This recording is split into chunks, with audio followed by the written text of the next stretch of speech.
저는 그 안에 진리교회 부임하기 전에 그러니까 작년 6월이죠. 그 전까지 한 3년 반 정도 군선교 현장에 있었습니다. 1군단에 한 1년 정도 있었고요. 그 뒤에는 육군사관학교 안에 있는 육사교회에서 용사들, 상도들과 함께 예배하고 양육하고 그렇게 신앙생활을 했습니다. 제가 그렇게 한 3년 반 정도 군선교 현장에 있으면서 우리 용사들, 생도들 또 함께 신앙생활하는 우리 군 가족들 그들에게 가장 크게 도전받은 부분, 또 끊임없이 도전받은 부분은 뭐냐면 우리 군에 있는 분들이 끊임없이 훈련한다라는 거였어요. 네. 매년 정해져 있는 훈련은 물론이고 또 시시때때로 찾아오는 그 훈련들을 그들은 이렇게 감당하고 있더라고요. 또 해내고 있더라고요. 그렇게 훈련하는 이유가 무엇일까? 군선교를 감당하면서 좀 많은 질문들을 해본 것 같습니다. 그리고 저도 저의 군 생활을 말씀을 준비하는 가운데 한번 돌아보는 시간을 가졌습니다. 왜 그렇게 훈련을 할까? 목적이 뭘까? 여러분들은 그 이유가 무엇이라고 생각하십니까? 처음 군에 입대하는 우리 형제분들, 그리고 제가 있었던 육군사관학교 같은 사관학교나 ROTC, 해병대, 이곳에 있는 우리 형제 자매들, 이들이 처음 군에 입대할 때, 학교에 들어올 때 이 훈련으로 그 처음을 시작합니다. 아마 여기 계신 우리 청년 형제님들도 이미 그것들을 경험 다 하신 분들이라 생각이 되어져요. 그렇게 그 훈련은 그 처음을 시작하면서 그들에게 설레임과 또 기대를 가져다 주기도 하지만 대부분은 큰 도전과 고난을 주는 시간으로 그들에게 주어집니다. 실제로 이 기초훈련을 받다가 낙오하기도 하고 또 안타깝지만 몸이 다쳐서 학교를 포기하거나 또 군입대를 늦추는 경우를 심심치 않게 보게 되죠. 체육을 전공하고 운동을 많이 한 친구들도 그 시간이 정말 힘들었습니다. 이렇게 나중에 저한테 이야기해 주는 것도 제가 듣게 되었습니다. 하지만 그 시간을 잘 버티고 견뎌내면 그렇게 시간이 조금씩 흐르면서 그들은 전혀 다른 사람이 되어집니다.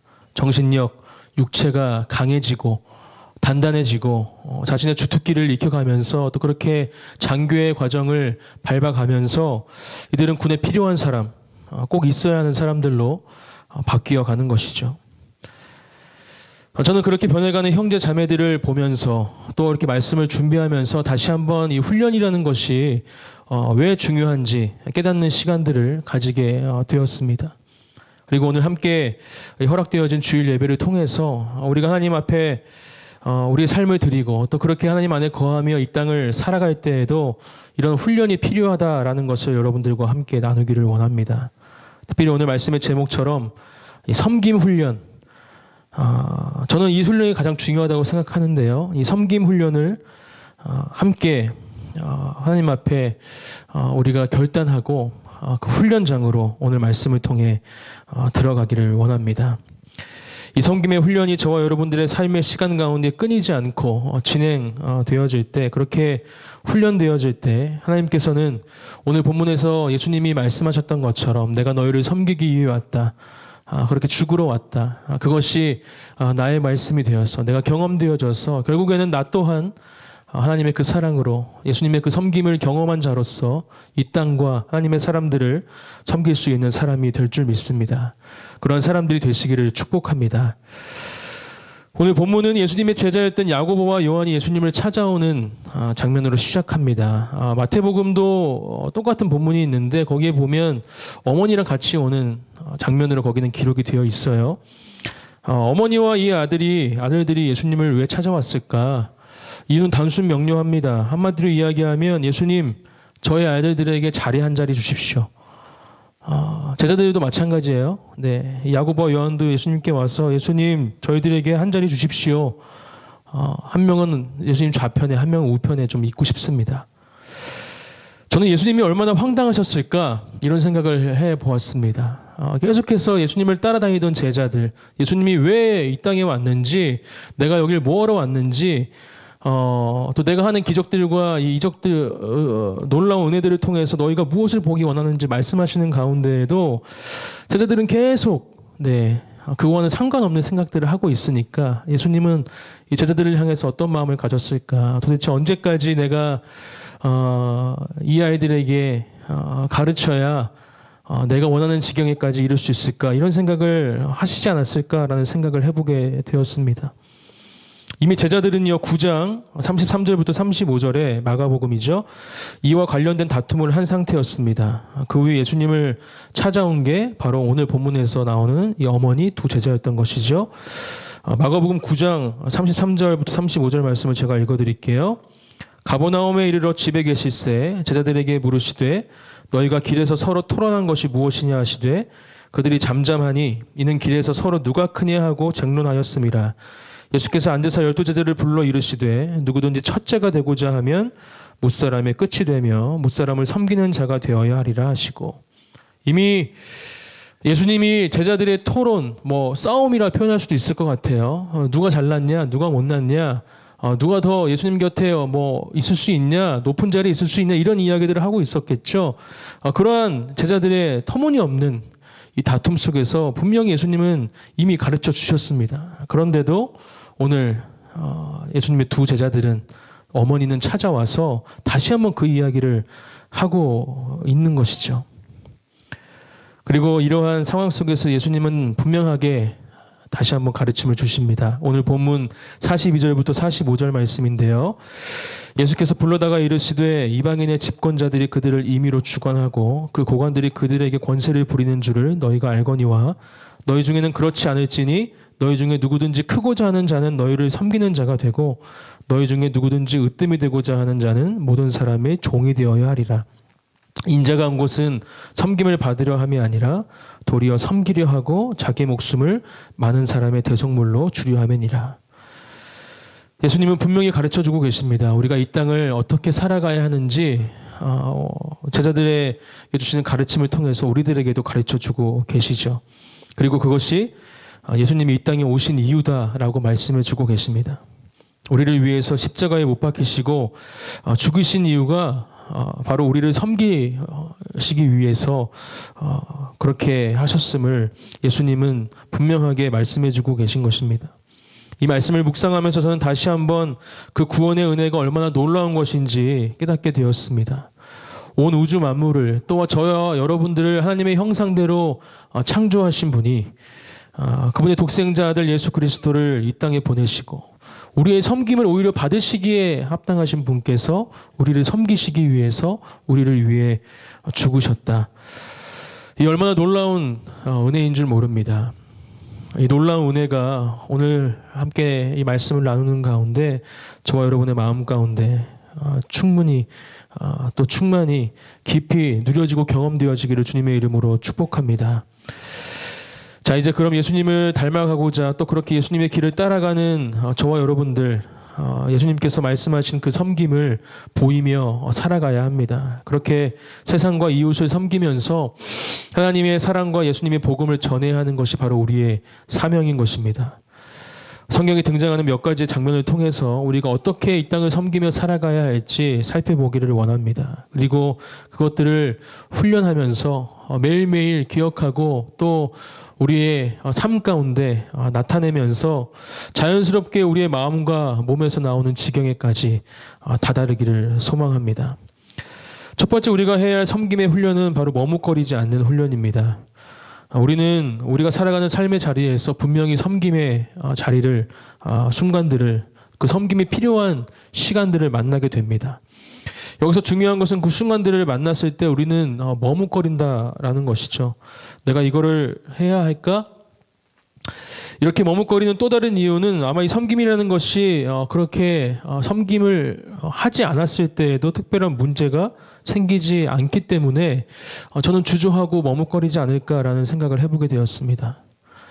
하지만 우리가 머뭇거리지 않고 주저하지 않고 이 섬김의 자리에 반응할 때 그것으로 인해서 우리는 머뭇거리지 않아야 할, 주저하지 말아야 할 이유를 그곳에서 발견하게 됩니다. 성경은 우리의 주저함과 머뭇거림에 대해서 이렇게 이야기합니다. 신명기 1장 21절 말씀입니다. 너희 하나님 여호와께서 이 땅을 너희 앞에 두셨은즉 너희 조상의 하나님 여호와께서 너희에게 이르신 대로 올라가서 차지하라. 두려워하지 말라. 주저하지 말라 한즉. 하나님은 이스라엘 백성들이 가야 할 곳을 분명히 보여주셨고 또 인도해 주셨고 또 그 땅을 앞에 두고 이스라엘 백성들에게 말씀하고 계시죠. 두려워하지 말아라. 주저하지 말아라. 내가 이 땅을 너에게 줄 것이다. 너희들이 이 땅으로 들어간다. 그렇게 주저하지 않는 것, 머뭇거리지 않는 것, 그것이 바로 하나님께서 우리에게 원하시는 믿음이고 하나님의 인도하심을 따라가는 우리가 가져야 할 신앙의 자세임을 분명하게 말씀해주고 계신 것입니다. 다메섹 도상에서 예수님을 만난 바울도 당시 사울이었죠. 마찬가지였습니다. 예수님을 박해하고 또 예수님을 전하던 예수님의 제자들, 따르던 주님의 백성들을 죽이던 그 사울을 빛 가운데 만나 주셨습니다. 그 장면이 사도행전 9장에 기록이 되어 있죠. 이 9장의 말씀 중에 등장하지 않은 부분이 사도행전 22장 16절에 등장합니다. 바울이 전도 여행 중에 잡혔을 때 백성을 향해서 그 잡힌 바울을 보고 있던 백성들을 향해서 변론하던 내용 중에 나오는 부분입니다. 사도행전 22장 16절 말씀을 제가 읽어드리겠습니다. 이제는 왜 주저하느냐? 일어나 주의 이름을 불러 세례를 받고 너의 죄를 씻으라 하더라. 9장에 구체적으로 기록되지 않던 부분이 이 바울의 고백을 통해서 다시 한번 드러나고 있는 것이죠. 예수님이 나를 그렇게 만나 주셨는데 그때 주님이 그렇게 말씀하셨다. 왜 주저하느냐? 일어나서 주의 이름을 부르고 세례를 받고 너의 죄를 씻으라. 당시 사울의 모든 것을 뒤집은 이 사건의 중심에 들렸던 예수님의 음성은 바로 주저하지 말라라는 것이었습니다. 예수님이 이 땅에 오신 이유가 우리를 구원하시기 위해서 또 그렇게 섬기시기 위해서 오신 것이라면 또 예수님이 우리에게도 그런 삶을 살기를 원하신다면 하나님의 주저하지 말라는 이 음성과 또 예수님이 바울에게 하셨던 이 주저하지 말라는 음성은 오늘을 살아가는 저와 여러분들에게도 동일하게 적용이 되어야 하는 말씀이라고 믿습니다. 저는 어릴 때 부모님께 받은 가르침 중에 지금까지도 기억에 남아있는 가르침이 한 가지 있습니다. 또 몸에 배어있기도 한데요. 그게 뭐냐면 학교나 교회에 이렇게 쓰레기가 떨어져 있으면 먼저 가서 좀 주우면 좋겠다. 문영아 이렇게 어머님이 말씀을 해주셨는데 그게 계속 그냥 기억에 남고 또 신기한 건 그 말씀 이후로 쓰레기가 보이더라고요. 네, 분명히 똑같이 그냥 떨어져 있을 텐데 어머니가 그렇게 저에게 가르침을 준 이후에 이렇게 보이기 시작하는 거예요. 그래서 이렇게 줍기 시작했습니다. 근데 이렇게 줄 때 이제 새로운 문제가 생기기 시작했어요. 내가 줍는 걸 누가 보면 그 모습을 보고 나를 어떻게 생각할까? 물론 너무 착하다, 귀하다 이렇게 생각하는 분들도 있겠지만 반대로 제가 이렇게 술에게 줍는 걸 티내려고 하나? 좀 드러내고 싶나? 이런 생각을 가지면 어떨까라는 생각을 저 혼자 이제 하면서 이렇게 주저하고 머뭇거리게 된 거예요. 그러면서 그 어머니의 가르침이 온전히 이행되지 못했던 시간들이 있습니다. 하지만 그 시간이 흐르고 또 신앙생활을 하면서 그런 모습들이 좀 바뀌어진 것 같아요. 내가 왜 다른 사람들을 의식할까? 내가 다니고 있는 학교, 내가 섬기고 있는 교회가 깨끗해지면 그것으로 된 거 아닌가? 그렇게 생각이 조금씩 바뀌면서 저는 더 이상 머뭇거리지 않게 되었습니다. 머뭇거리지 않기 위해서는 섬김의 이유에 초점을 맞추는 것이 중요합니다. 그렇게 초점을 맞출 때 우리는 섬김의 자리에서 주저하거나 머뭇거리지 않을 수 있는 것이죠. 예수님은 분명한 섬김의 이유가 있었고 초점이 맞추어져 있었습니다. 그렇기 때문에 주저하지 않으셨고 모진 고통과 고난 가운데 그 육신을 내어주셨고 또 십자가에 달려 돌아가셨습니다. 사랑하는 성도 여러분, 여러분을 이 섬김의 훈련의 자리로 초대합니다. 예수님께서 이미 보여주신 그 섬김을 이제는 우리가 경험한 사람들로서 또 앞으로 그것들을 계속 경험하면서 우리 또한 그 섬김의 자리에 있어야 함을 기억하고 이 훈련의 자리에 초대해 주시는 주님의 음성에 반응하시기를 축복합니다. 또 여러분들은 저와 같은 고민을 하시지 않기를 바랍니다. 머뭇거리지 않으시기를 축복하고요. 주저하지 않으시기를 축복합니다. 섬김의 자리가 주어지는 그때에 또 그 순간이 여러분들의 사랑을 표현할 수 있는 절호의 기회임을 기억하시는 은혜가 우리 사랑하는 우리 가난실력의 청년분들, 우리 성도들에게 있기를 축복합니다. 두 번째 섬김의 훈련은 수고로움을 당연하게 여기는 훈련입니다. 섬김의 모습이 좋고 또 아름답다라는 것은 누구나 인정하는 부분입니다. 하지만 이 섬김과 함께 동반되어지는 수고로움은 때때로 사람들의 섬김의 자리를 불편해하게 만들고 또 주저하게 만들죠. 섬김의 자리를 놓치지 않고 또 잘 섬기기 위해서는 이 섬김과 동반되어지는 수고로움을 당연하게 여기는 훈련을 해야 합니다. 여러 가지 상황에 따라서 틀려지겠지만 어떤 때는 자신의 시간을 써야 하는 수고로움을, 또 어떤 때는 자신의 재정을 흘려보내야 하는 수고로움을, 또 어떤 때는 자신의 육체의 수고로움을 이 섬김의 현장 가운데 드려야 하는 그러한 시간들이 동반되어지는 것이 바로 섬김의 자리인 것이죠. 제가 충남 아산에서 한 4년, 5년 전에 사역을 했었는데요. 그 당시 교회는 한 120명 정도의 우리 성도들이 가족 같은 분위기로 신앙생활을 하던 공동체였습니다. 특별히 농업에 종사하는 분들이 많았기 때문에 대체적으로 전체 교회 연령이 매우 높은 편이었고 대부분 성도님들도 우리 어르신들이 많은 곳이었죠. 그곳에서 사역하면서 제가 도전받은 사건이 하나 있는데 그 사건은 우리 그 당시에 마음이 맞는 권사님들 또 장로님들이 혼자 사시는 독거노인들을 찾아가시던 일이었어요. 그분들은 이렇게 반찬을 가지고 그분들을 이렇게 찾아가셔서 안부도 물으시고 또 복음도 전하시고 교회도 소개하시는 그런 일들을 했습니다. 근데 그 반찬을 사서 가는 것이 아니라 재료를 다 사셔서 출발하시기 한 2-3시간 전에 교회 식당에서 모이셔서 다 만드시고 그 뜨끈뜨끈한 반찬을 이제 가지고 한 집 한 집 방문을 하셨습니다. 거기에 필요한 재정도 회비를 걷어서 충당을 하셨고 다른 사람들은 다 쉬고 있는 그 주일 오후 시간에 자신들의 휴식을 반납하고 독거노인들을 섬기시는 그 모습을 보면서 저는 제 자신이 너무 부끄러워졌습니다. 누가 시켜서 하는 것이 아니라 자발적으로 시간과 또 재정을 또 육체의 수고로움을 섬김의 자리에 들이시는 것을 보고 나는 교회를 섬기는 하나님의 백성들을 섬기는 교육자이면서도 왜 저런 일들을 하고 있지 못할까라는 생각을 하게 되었죠. 그 수고로움을 통해서 마을 주민들은 조금씩 교회에 대한 마음의 문을 열게 되었고 또 교회에 예배를 드리러 오시는 분들까지 생겨나게 됐습니다. 섬김에 뒤따라오는 그 수고로움을 당연하게 여기고 기쁘게 그 자리에 있을 때 귀한 열매들이 맺히기 시작한 것입니다.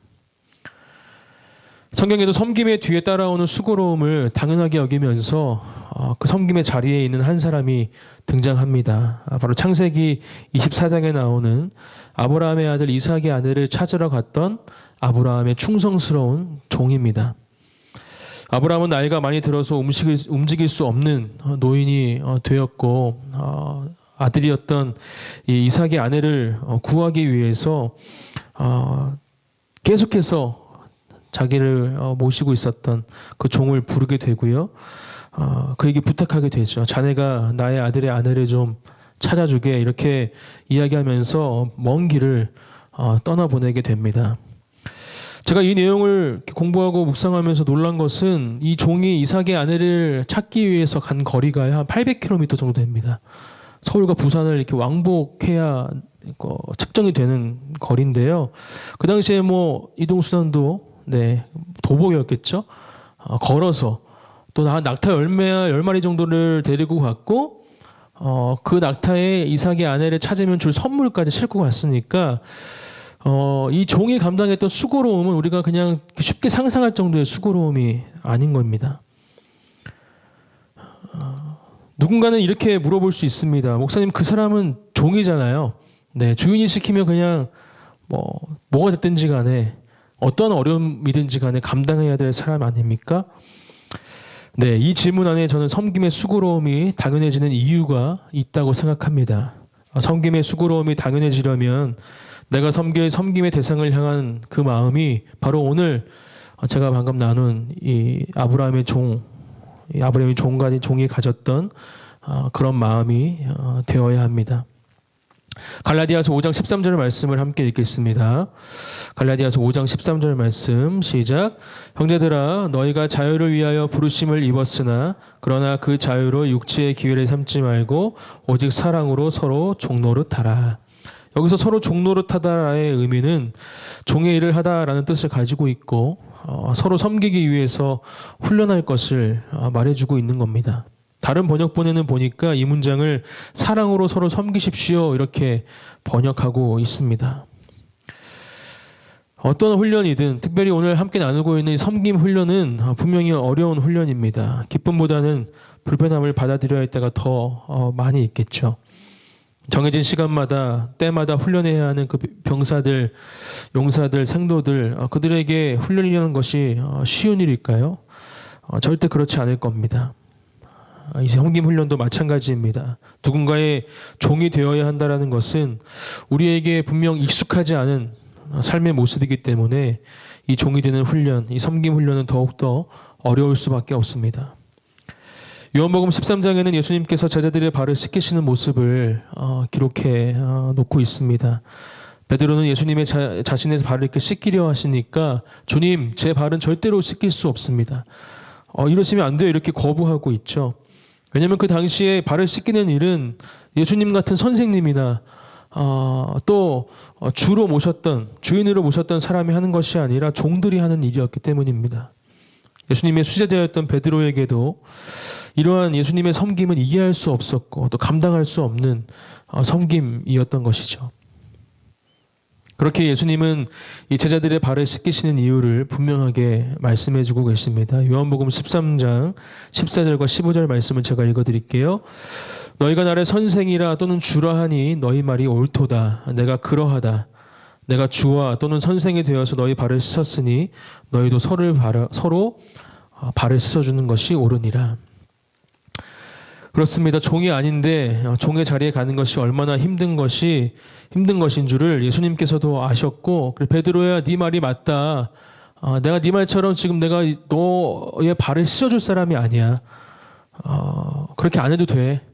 근데 지금 내가 너에게 그렇게 하는 이유는 내가 그러기 위해서 왔고 그만큼 너를 사랑하고 너도 그렇게 살아가기를 원한다. 이렇게 말씀하고 계신 것이죠. 예수님은 먼저 본을 보이고 계신 것입니다. 마치 군인들이 훈련을 잘 받게 하기 위해서 시범을 보이는 이 조교들처럼 예수님은 제자들에게 그 섬김의 본을 최선을 다해서 보여주고 계신 것이죠. 사랑하는 우리 성도 여러분, 청년 여러분, 이런 종의 마음을 가지시기를 축복합니다.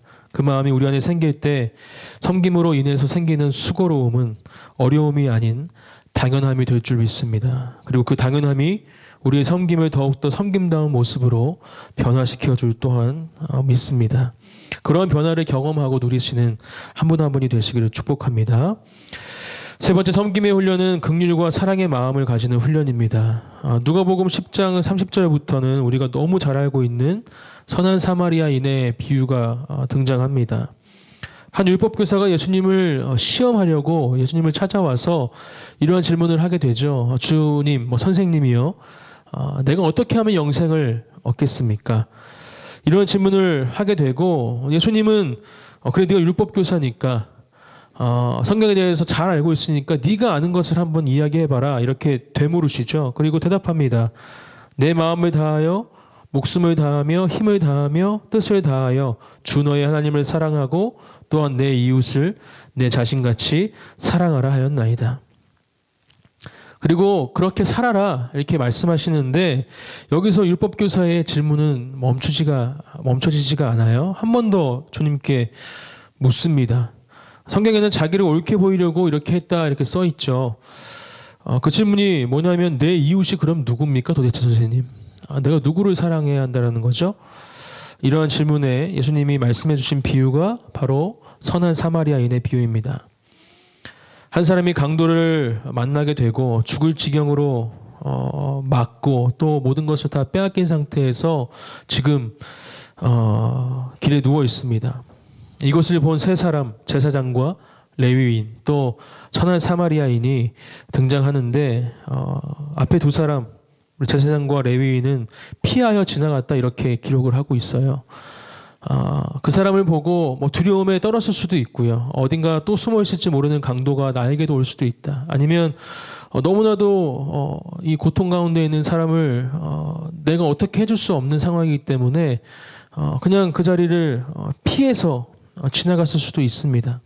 하지만 천한 사마리아인은 기름과 포도주를 상처에 붓고 또 싸맸다 이렇게 이야기를 하고 있고, 그것뿐만이 아니라 이 사람을 주막으로 데려다 주고 잘 치료해 주십시오 부탁한 다음에 혹시 치료가 길어져서 비용이 더 들면 내가 돌아와서 그 비용을 지불하겠다 이렇게까지 이야기하면서 이 환자를 책임지는 모습을 볼 수 있습니다. 예수님은 이러한 선한 사마리아인이 진짜 이웃이다, 이같이 사랑하라 가르쳐주고 계신 것이죠. 저는 말씀을 묵상하면서 이 선한 사마리아인이 가지고 있을지 몰랐던, 가지고 있었던 가방이 제 눈에 새롭게 보였습니다. 누가복음 10장 33절부터 34절 말씀입니다. 제가 읽어드릴게요. 어떤 사마리아 사람은 여행하는 중 거기 이르러 그를 보고 불쌍히 여겨 가까이 가서 기름과 포도주를 그 상처에 붓고 싸매고 자기 짐승에 태워 주막으로 데리고 가서 돌보아 주니라. 이 선한 사마리아인, 이 사람은 언제든지 섬길 준비가 되어 있는 사람이더라고요.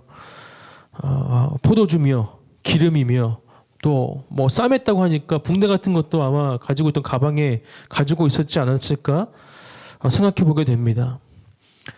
예수님께서 이런 부분까지 생각하라고 이렇게 구체적으로 적어 놓으신 건지는 모르겠지만, 저는 분명히 이 말씀을 묵상하면서 이 선한 사마리아인의 가방에 은혜를 받았습니다. 그리고 묻게 됐습니다. 나에게는 이런 가방이 있을까? 또 동일한 질문을 여러분들에게 드리고 싶습니다. 여러분들에게는 이런 가방이 있으십니까? 섬김에도 준비가 필요합니다. 선한 사마리아인이 메고 있던 이 가방, 그리고 그 안에 들어있던 것, 단순히 포도주와 기름이 붕대가 아니다라고 저는 이 말씀을 묵상합니다. 그 안에 들어있던 것은 긍휼과 사랑의 마음이었습니다. 험악한 곳을 지나면서 언젠간 만날지 모르는 이 상황을 이 선한 사마리아인은 항상 준비하고 다녔던 것이죠. 그렇게 그것이 준비되어져 있어야 그 섬김이 필요한 사람이나 상황이 생길 때 우리는 주저하지 않고 즉각적으로 그것을 꺼내서 섬길 수 있는 것입니다. 우리가 가지고 있는 이 가방 안을 점검해 보기 원합니다. 그리고 그곳에 이제 우리의 섬김의 자리에 필요한 긍휼과 사랑의 마음을 채우기를 원합니다. 그 긍휼과 사랑의 마음이 채워져 있을 때 저와 여러분들도 어떠한 상황과 또 어떠한 사람을 만나게 될지라도 그것이 뭔지는 모르겠어요. 이 선한 사마리아인처럼 뭐 포도주, 기름, 붕대 같은 치료약일 수도 있고 또 뭐 재정, 시간, 우리가 가지고 있는 그 어떤 것일지 모르겠지만 언제든지 꺼내서 그 섬김의 자리에서 활용할 수 있는 사람들이 될 줄 믿습니다.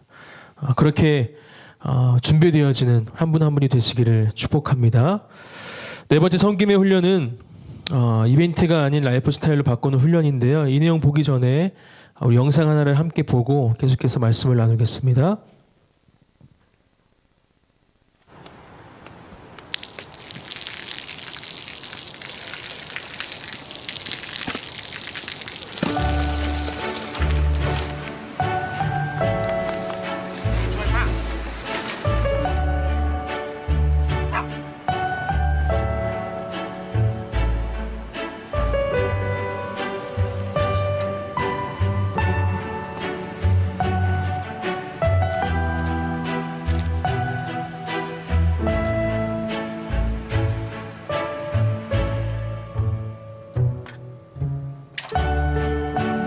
เขาจะได้อะไรถ้าเขาทำแบบนี้ทุกวัน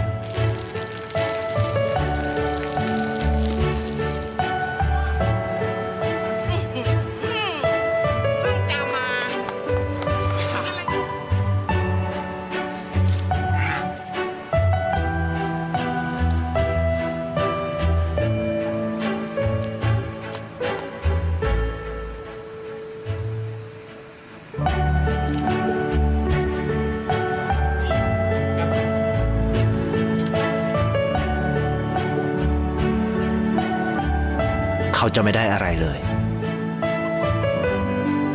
ไม่ได้รวยขึ้น ไม่ได้ออกทีวี ไม่มีใครรู้จัก ไม่ได้มีชื่อเสียงที่มากขึ้น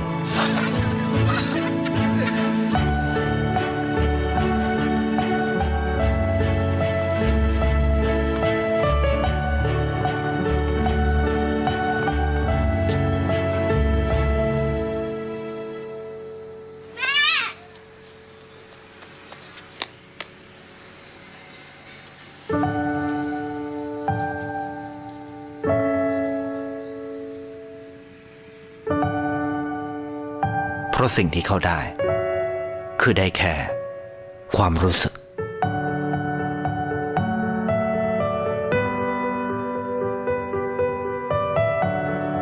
ได้เห็นความสุข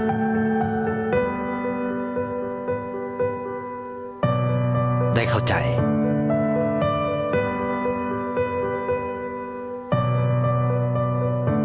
ได้ความรัก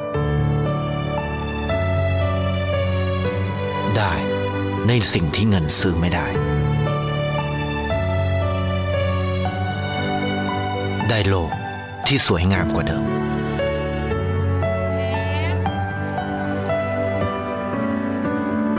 ในชีวิตคุณ อะไรคือสิ่งที่คุณต้องการมากที่สุด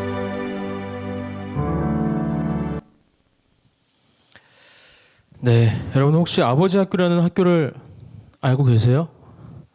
네, 그런 학교가 있습니다. 아버지 학교. 한 가정의 가장으로서 또 남편으로서 또 아버지로서 가져야 할 건강한 정체성을 회복시켜주고 또 새롭게 해주는 그런 학교죠.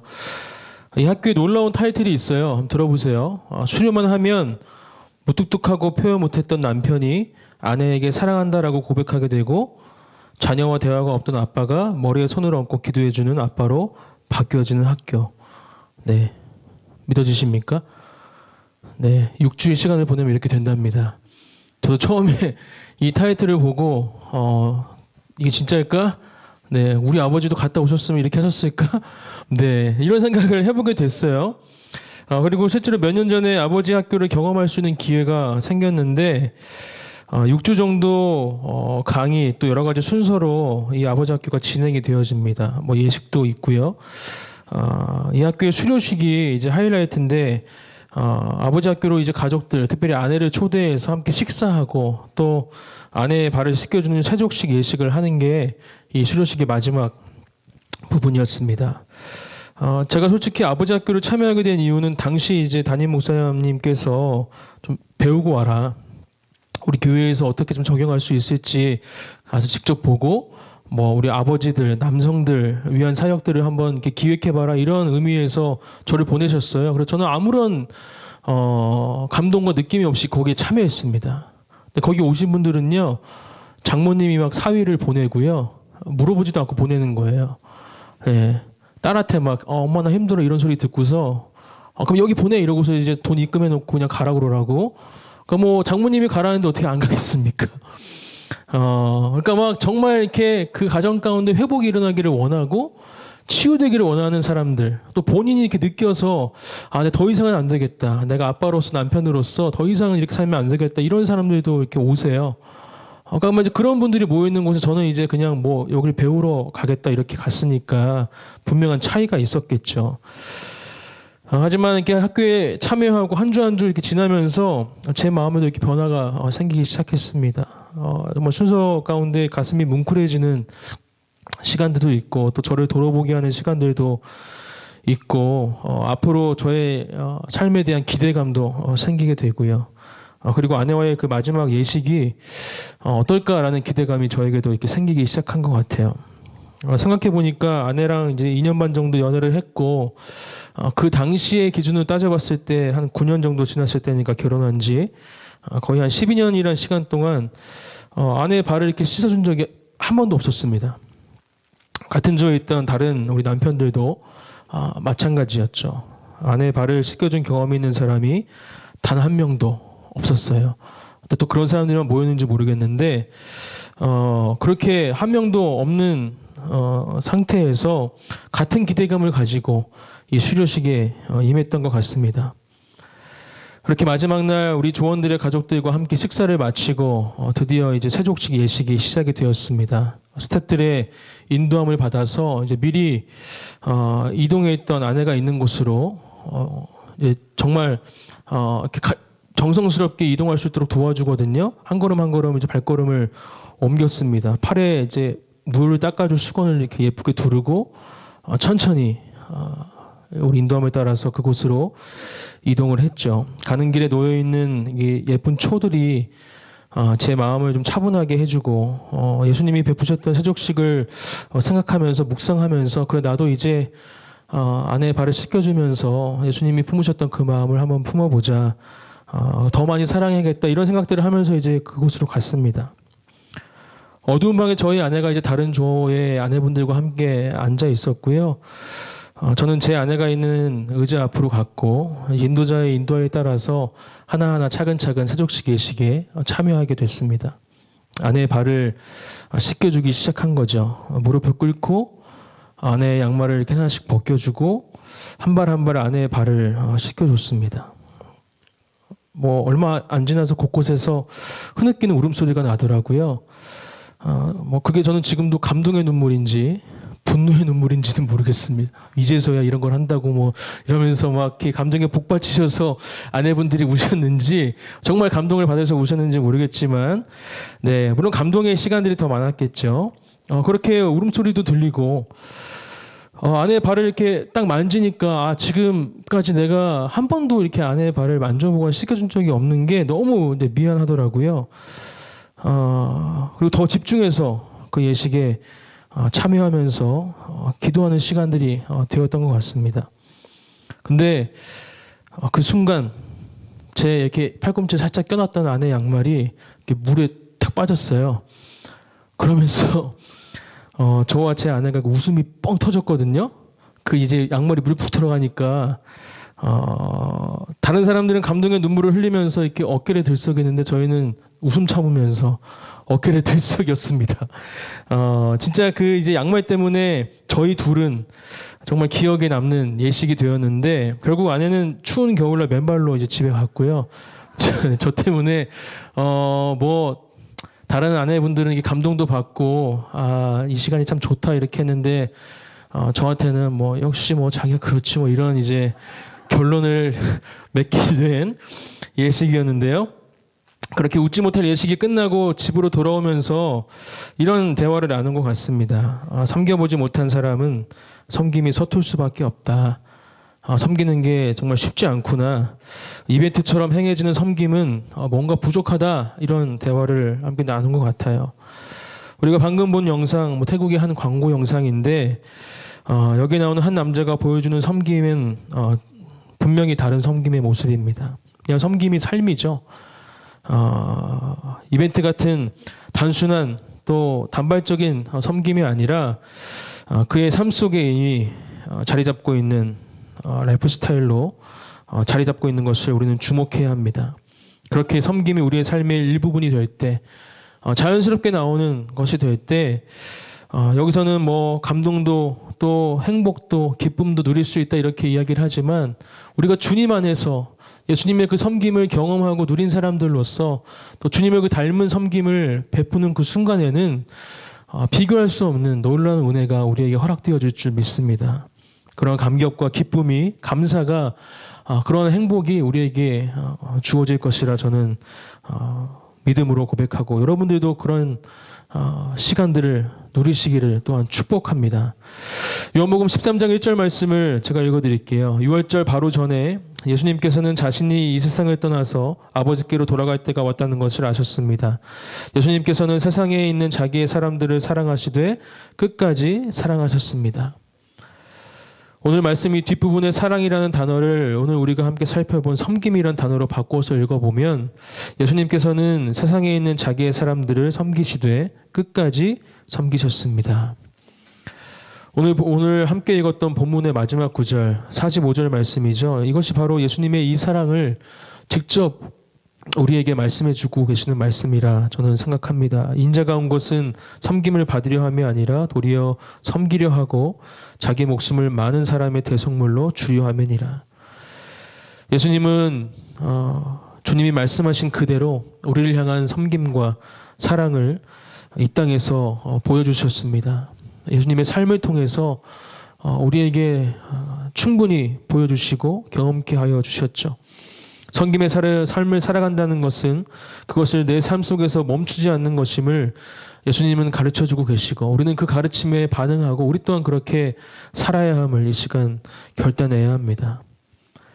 이 섬김의 라이프 스타일은 저절로 생기지 않습니다. 매일매일의 삶에 그 섬김이 묻어날 때야만 하나의 라이프 스타일로 그 섬김이라는 것이 우리의 삶 속에 자리 잡게 되는 것이죠.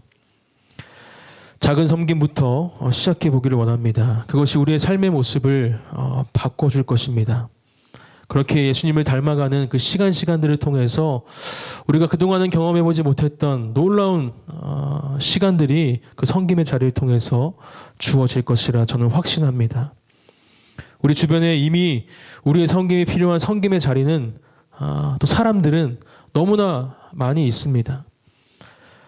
그 자리는 내가 사랑하는 사람들이 모여있는 가족, 교회 공동체가 될 수도 있고요. 여러분들이 속해 있는 직장이나 또 어디가 되었던 여러분들이 거하고 있는 곳이라면 그 모든 곳이 섬김이 필요한 자리가 될 수 있습니다. 섬김은 어쩔 수 없이 해야 하는 일이 아니라 사랑하기 때문에 또 그렇기 때문에 내가 원해서 하는 것이 섬김이어야 합니다.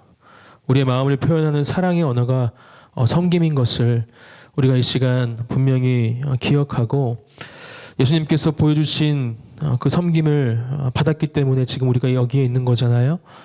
그렇게 구원받고 주님 앞에 우리가 나아가는 것 아니겠습니까? 그 섬김을 받고 경험한 저와 여러분 모두 그렇게 이 땅과 우리에게 맡겨주시고 보여주시는 사람들을 섬기면서 살아가시는 그 가운데 놀라운 하나님의 일하심을 경험하는 한 분 한 분이 되시기를 주님의 이름으로 축복합니다. 우리 이 시간 함께 기도하겠습니다.